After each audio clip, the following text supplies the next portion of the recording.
Frères et sœurs en Jésus-Christ, bonjour, bienvenue une fois de plus dans notre émission Une minute avec Dieu. Aujourd'hui nous sommes mardi, 8e jour du mois de novembre de l'an 2022. Nous bénissons l'Éternel de la grâce qu'il nous donne de partager encore ensemble ce matin. Comme vous le savez, notre émission est divisée en deux parties, à savoir la première, celle de la prière, et la deuxième, celle de l'enseignement. Je voudrais préciser quelque chose, il est important de prier, mais il est encore plus important d'écouter les enseignements, parce que c'est l'enseignement qui apporte la semence nécessaire pour que tu croisses dans ta relation avec Dieu, parce que c'est la connaissance qui affranchit. Et lorsque je suis en train de prier, pour faire la prière, il faut également que tu pries afin de confier ta journée à Dieu. Et la prière de chaque jour, de lundi à jeudi, c'est pour confier notre journée à Dieu, qui est différente de la prière de vendredi, parce que vendredi, nous faisons une prière de guérison, une prière de délivrance. Et je profite également pour remercier tous ceux qui envoient leurs témoignages. Et il est leur rappeler qu'il est important d'envoyer les témoignages en audio et non en écrit. Il faut faire un audio et envoyer par WhatsApp. Il y a le numéro suivant, le 6 96 44 12 73. Pour ceux qui sont hors du Cameroun, il s'agit du plus 237 6 96 44 12 73. J'encourage également tous ceux qui hésitent, tous ceux qui ont honte, tous ceux qui ont peur à envoyer leurs témoignages, parce que lorsque tu es en train de faire ainsi, tu participes à l'œuvre de Dieu. N'hésite pas, c'est ce que le diable veut. Le diable veut que tu n'envoies pas ton témoignage. Il veut que tu hésites, parce qu'il sait que ton témoignage est une puissance pour sceller ta guérison, pour sceller ta visitation. Ton témoignage est une porte pour qu'une autre personne également soit visitée et trouve la guérison. Prends la position qui te semble la plus humble possible et prions ensemble afin de confier notre journée à Dieu. Dieu Tout-Puissant, Dieu très haut, Dieu d'Abraham, Dieu d'Isaac, Dieu de Jacob, Éternel des armées, nous venons devant ta face dans le nom puissant et souverain de Jésus-Christ. Nous te bénissons, nous te rendons grâce de la grâce que tu nous as encore accordée en ce jour. Seigneur, en cette journée, nous avons nos ambitions, nous avons nos objectifs, nous avons nos envies.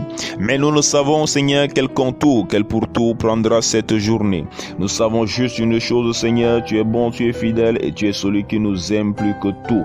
C'est pourquoi, Père éternel, nous remettons encore cette journée entre tes mains afin que tu sois celui qui prend le total contrôle, soit pour nous un conducteur et que nous soyons des simples passagers.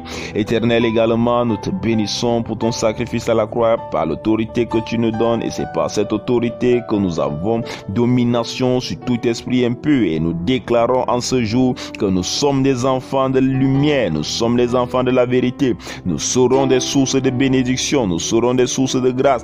Au nom de Jésus, nous proclamons et nous déclarons que nous dominons sur toute flèche de l'ennemi au nom puissant et souverain du Seigneur Jésus-Christ. Père, sois béni, Père, sois magnifié par Jésus. Au nom de Jésus-Christ, nous avons prié.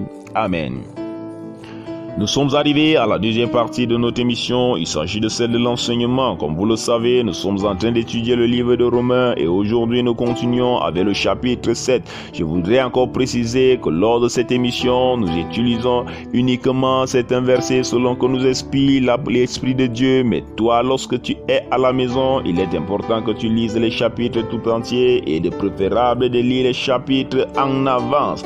Nous continuons notre enseignement. Hier, nous parlions du chapitre 7 et nous avons lu hier au niveau du verset 5 et 6 que la Bible nous montrait quelque chose, que lorsque nous étions sous la loi, nous marchions selon les désirs de la chair, mais maintenant que nous sommes sous la grâce, nous avons reçu le Saint-Esprit. C'est ce Saint-Esprit-là qui nous donne l'autorité, qui nous donne la domination sur la loi, parce que nous étions sur la loi, nous vivions donc sur la chair, et la chair est une habitation du péché. Ainsi, lorsque tu vis selon la chair, tu es poussé chaque fois vers le péché. Les désirs de la chair, c'est la convoitise, c'est les animosités, c'est toutes des choses qui n'honorent pas Dieu. Or, lorsque tu as déjà confessé Christ, lorsque tu es entré dans la vie chrétienne, tu as reçu le Christ dans ta vie, il faut savoir que tu ne vis plus selon cette chair. Ce n'est plus à cette chair que tu obéis, mais c'est à l'Esprit de Dieu qui est en toi. C'est pourquoi le plus souvent, parfois, il faut traiter durement son corps. Le corps, par exemple, le plus souvent, va te montrer qu'il est fatigué, qu'il ne peut pas prier. Le corps, le plus souvent, va te montrer qu'il a tellement besoin de quelque chose. Il a parfois besoin de quelque chose d'impur. Il a parfois besoin de quelque chose qui n'honore pas Dieu et il veut te faire croire que tu dois à tout prix obéir à cela.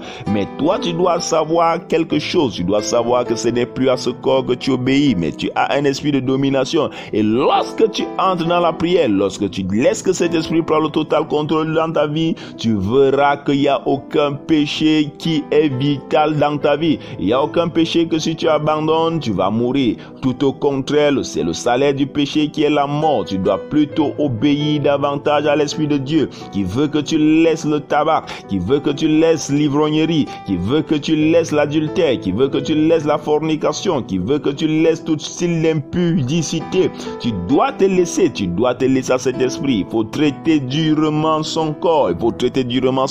Et s'abandonner à l'Esprit de Dieu. Et ce chapitre nous parle beaucoup de la loi et de la grâce. Mais nous ne pouvons pas développer cela parce que cela est un office de notre enseignement. Mais nous allons parler du verset 17, 18, 19, 20, 21 et 22. Le verset 17 à 22 et du verset 22, nous parlons également du verset 25.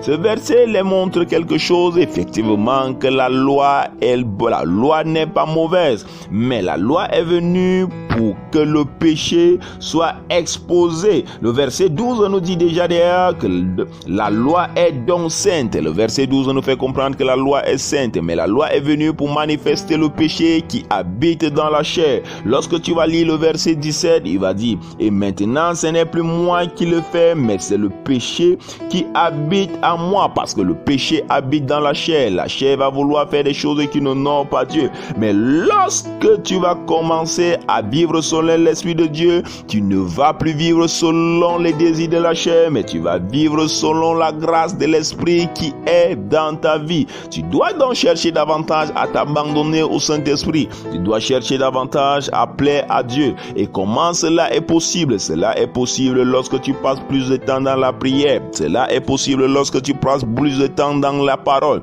Il faut lire la parole. Il faut lire davantage la parole de Dieu. Il faut passer davantage de temps dans la prière. Et cela n'est peut-être pas toujours en accord avec ton corps. Ton corps ne veut pas toujours te laisser. Mais il faut à un moment donné que tu te décides et que tu dises que c'est l'Esprit de Dieu qui a le contrôle. Nous allons continuer demain, s'il plaît à Dieu. Shalom, shalom.